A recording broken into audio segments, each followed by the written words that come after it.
Merci, Monsieur le Président, chers collègues. Comme cela a été souligné, nous connaissons aujourd'hui une situation paradoxale.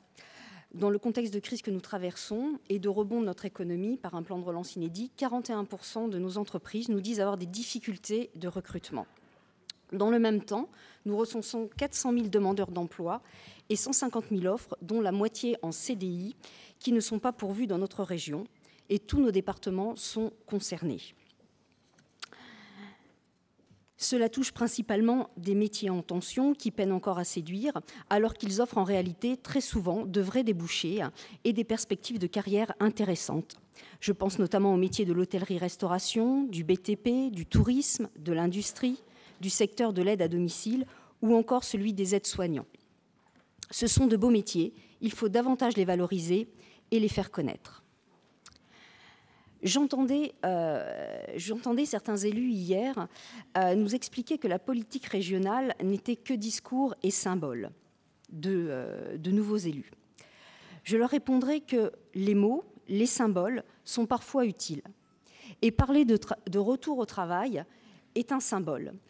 Et puisque j'ai un peu de temps, je me permettrai de relever les propos de Madame Romagy. Et je lui dirais que ça fait un certain nombre d'années que les grammairiens ne trouvent plus l'origine du mot travail dans le mot latin tripalium, instrument de torture, mais plutôt on s'appuie sur le préfixe trans qui est le passage d'un état à un autre et en se dépassant.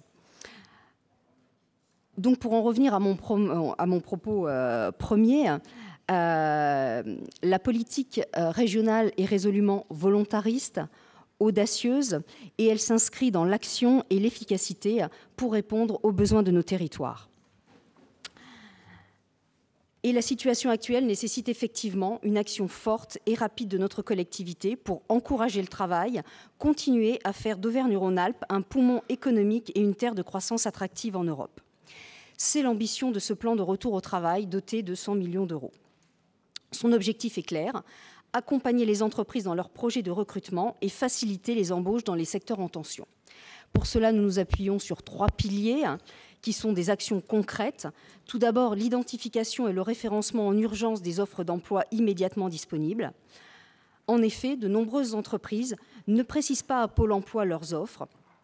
Et la région dispose de plusieurs outils performants pour permettre une visibilité efficace de ces offres. Bien évidemment, nous nous appuyons sur les comités régions pour l'emploi qui vont identifier au plus près des territoires les offres non pourvues. Et si elles les identifient, c'est parce que nous travaillons en collaboration avec Pôle emploi et les représentants des branches professionnelles, les acteurs consulaires également. Nous allons nous appuyer également, comme cela a été précisé, sur la plateforme régionale Nos talents, nos emplois, qui va rassembler les offres d'emploi provenant de 21, les offres d'emploi provenant de 21 organismes différents. Et cela permet d'offrir aux recruteurs une entrée unique afin qu'ils puissent identifier tout de suite les profils qui répondent à leurs besoins. Du début de l'année à septembre, le nombre d'offres d'emploi publiées sur cette plateforme est passé de 66 000 à 100 000, ce qui illustre à merveille son intérêt croissant auprès des entreprises.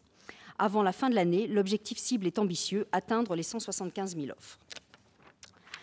Deuxième levier fondamental, après l'identification et le référencement, c'est la promotion de ces métiers en tension auprès de tous les publics. Il est clair qu'un grand nombre de ces métiers souffrent d'une mauvaise image. Et c'est à nous de combattre ces clichés. Et nous avons pour cela un outil qui est l'Agence régionale de l'orientation.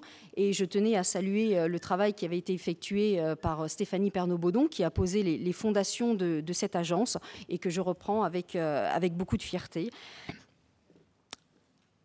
Donc combattre ces clichés passera notamment par le déploiement des bus de l'orientation qui sillonneront tous les territoires urbains comme les territoires ruraux, mais aussi à travers les job dating dédiés aux métiers qui peinent à recruter. D'ici la fin de l'année prochaine, nous profiterons de grands événements liés à l'emploi sur notre région, comme les coulisses du bâtiment, le salon de l'agriculture, la semaine de l'industrie, pour organiser des temps dédiés aux métiers en tension. Nous voulons également, dans l'immédiat, sauver la saison d'hiver en montagne et accompagner le recrutement de 1000 personnes dans l'hôtellerie-restauration. Enfin, nous lancerons des grandes campagnes de communication, notamment sur les réseaux sociaux, pour toucher en direct les futurs actifs que nous souhaitons voir arriver avec enthousiasme sur le marché du travail. Troisième levier, il s'agit là d'un effort financier conséquent pour la région, puisque nous formerons plus et mieux aux métiers en tension.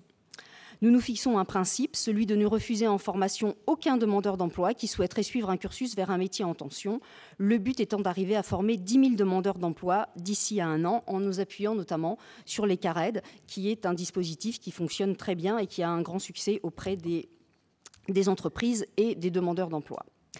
À plus long terme, nous nous engageons également à créer de nouveaux centres de formation et écoles spécialisées d'excellence, à l'image du campus région du numérique, du CFA de la gastronomie ou encore de l'Académie aéronautique Auvergne-Rhône-Alpes.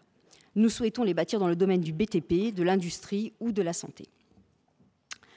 C'est ambitieux, mais nous sommes déterminés à remporter ce combat et à tout mettre en œuvre pour accompagner les entreprises dans leurs projets de recrutement et faciliter les embauches dans les métiers en tension. Ce plan retour à l'emploi repose toutefois sur une condition claire et parfaitement assumée par l'exécutif. Toute personne qui s'engage dans une formation financée par la région devra aller au bout, sans quoi elle n'aura plus accès aux formations financées par la région pendant 3 ans. Contrairement à d'autres, nous sommes convaincus du bien-fondé de cette mesure permettant de récompenser l'effort et d'encourager le travail plutôt que l'assistanat. Identifier, référencer, informer, former, tels sont les éléments de notre réussite. Bien sûr, nous ne sommes pas seuls dans la bataille. Ce plan s'appuie sur une démarche collective et de terrain menée avec Pôle emploi et les branches professionnelles. C'est tous ensemble que nous réussirons. Pour toutes ces raisons, notre groupe approuve pleinement ce plan régional pour le retour au travail. Merci beaucoup, Madame Croze.